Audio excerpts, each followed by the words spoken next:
வணக்கம். இன்று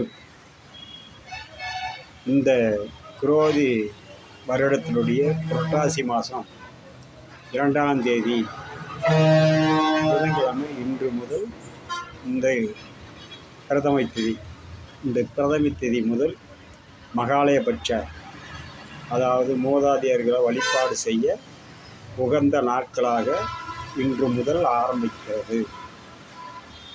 இன்றைய இருந்து ஒவ்வொரு திதியிலும் பிரதமையில் இருந்து அடுத்த வரக்கூடிய அமாவாசை திதி வரலும் ஒவ்வொரு திதியிலும் நம்மளுடைய மூதாதையர்களை அவரவர்கள் இறந்த அந்த திதி மெயினாக என்ன அப்படின்னா, ஒருத்தர் திருமரணம் அடைஞ்சிருக்காரு, ஒருத்தர் கணவர் திருமரணம் அடைஞ்சிட்டாரு, அல்லது மனைவி திருமரணம் அடைஞ்சிட்டாங்க, அல்லது ஏதாவது பசங்க பிள்ளைங்க இந்த மாதிரி யாராவது திருமணம் அடைஞ்சிருக்காங்க அப்படின்னு சொன்னால், அந்த திதியில் இந்த 15 நாளில் வரக்கூடிய திதி, அதாவது இறந்தது தேய்பிற திதியாக இருக்கலாம், வளர்ப்பிற திதியாக இருக்கலாம். ஆனால் இந்த மகாலயபட்ச அமாவாசை அப்படிங்கிறது இந்த ஒவ்வொரு திதியுமே அந்த திதிக்கு விதிவிலக்கு அல்ல.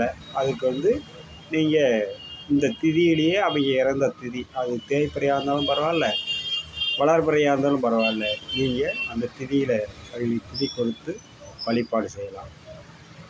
மற்றபடி இயற்கையாக மரணமடைந்த நம்மளுடைய மூதாதையார், முப்பாட்டியார், நம்மளுடைய தாய் வழி, தந்தை வழி, தாத்தா பாட்டியார் அவர்களுக்கு மகாலயபட்சமான அடுத்த 15ஆவது நாள் புதன்கிழமை அன்றைய அமாவாசை திதியில் அவர்களுக்கு எல்லோருக்கும் பிண்ட தர்ப்பணம் கொடுத்து அமுதம் படைத்து வீட்டில் அமுது கொடுத்து நீங்கள் வழிபாடு செய்தால் அவர்களுடைய ஆத்மா முழு சாந்தமடைந்து திருப்தி அடைந்து நம்மளுடைய குடும்பத்துக்கு பாதுகாப்பாகவும் நமக்கு பாதுகாப்பாகவும் போகும் வழி வரும் வழி எந்த ஒரு இடையூறுகள் ஏற்பட்டாலும் அந்த இடையூறுகளில் இருந்து நம்மளை காக்கும் சக்தி நம்மளுடைய மூதாதையருடைய ஆன்மாவுக்கு மிகவும் அற்புதமான சக்தி உண்டு.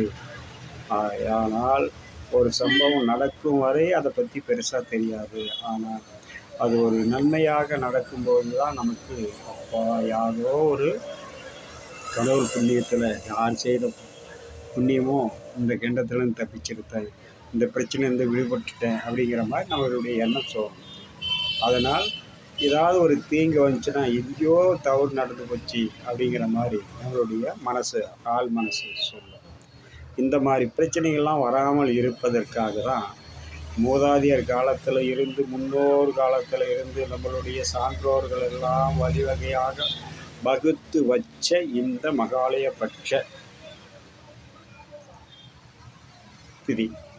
இந்த மகாலயபட்ச திதியில் நம்ம வழிபாடு செய்யும்போது நம்மளுடைய ஆன்மா அவ்வளோ பெரிய சந்தோஷத்தை நமக்கு ஏற்படுத்தி கொடுக்கறதுக்கு நம்மளுடைய மூதாதையருடைய ஆன்மா நமக்கு துணையாக இருக்கும் என்பதுதான் உண்மை.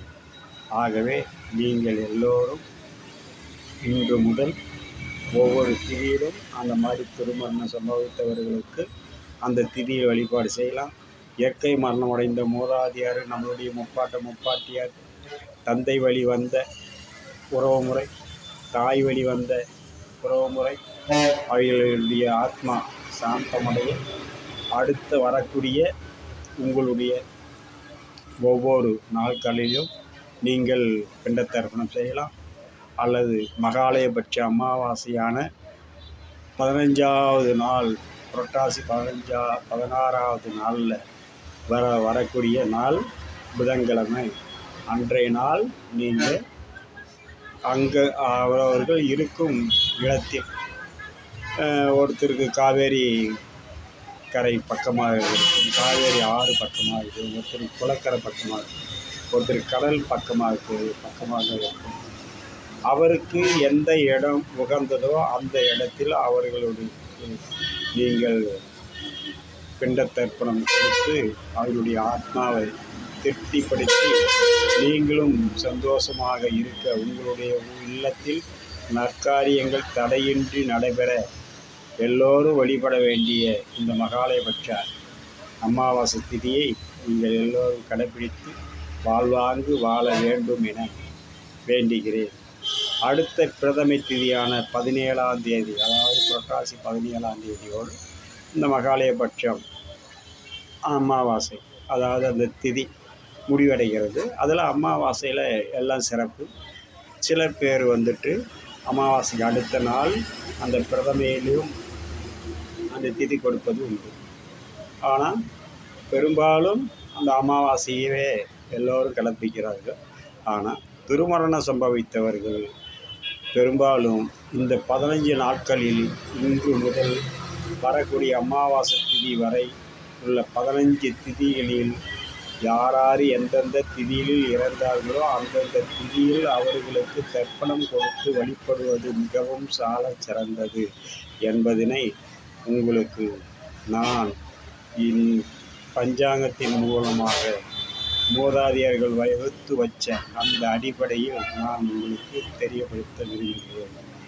ஆகவே நீங்கள் எல்லோரும் அந்த மகாலயபட்ச அமாவாசை மூதாதையர்களை வழிபாடு செய்வதற்கு எல்லோரும் இப்போதே தயாராகுங்கள். உங்களுடைய முன்னேற்பாடுகளை செய்து வைத்து கொள்ளுங்கள். ஏதாவது ஒரு தடையில் அது தடையை நடைபெறாமல் தடுக்க பார்க்கும்.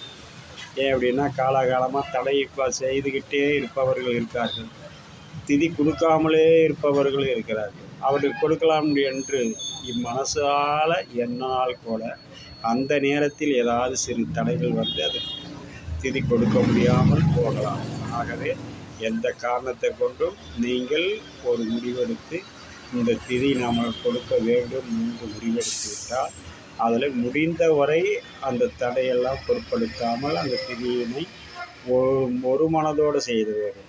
அதாவது வீட்டில் உள்ளவர்கள் சில பேர் செய்யலாம் என்பது சொல்வார்கள், சில பேர் வேண்டாம் என்பது சொல்வார்கள்.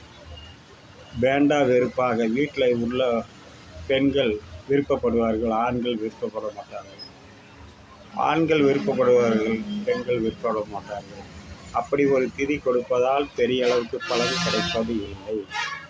ஆண்களும் சரி பெண்களும் சரி இருசாரரும் ஒன்றாக கூடி வீட்டில் உள்ள பெரியோர் முதல் சிறியோர் வரை அனைவரும் கலந்து பேசி அதை மன திருப்தியோடு ஒரு மனதோடு அந்த திதியை கொடுக்கும்போது மட்டுமே அதுக்கான முழு பலனும் கிடைக்கும் என்பதனை நான் இந்த காணொளி வாயிலாக உங்களுக்கு மிகவும் பணிவுடன் தெரிவித்துக் கொள்கிறேன்.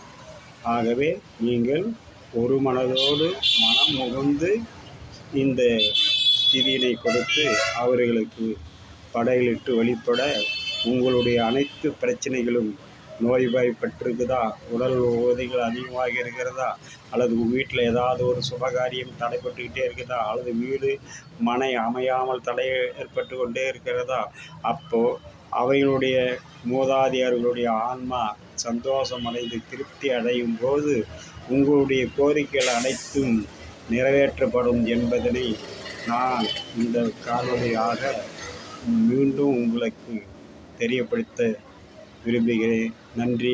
நீங்கள் நிச்சயம் தவறாமல் அவரவர் அந்தந்த திதியிலும் அல்லது மகாலயபட்ச அமாவாசையான புரட்டாசி 16ஆம் தேதி புதன்கிழமை நீங்கள் தவறாமல் அவரவர் இருக்கும் இடங்களில் உகந்த இடம் எதுவோ அந்த இடத்தில் நீங்கள் திதி கொடுத்து வழிபாடு செய்து நலம் பெற வேண்டுமென வேண்டி நிறைவு செய்கிறேன். நன்றி, வணக்கம்.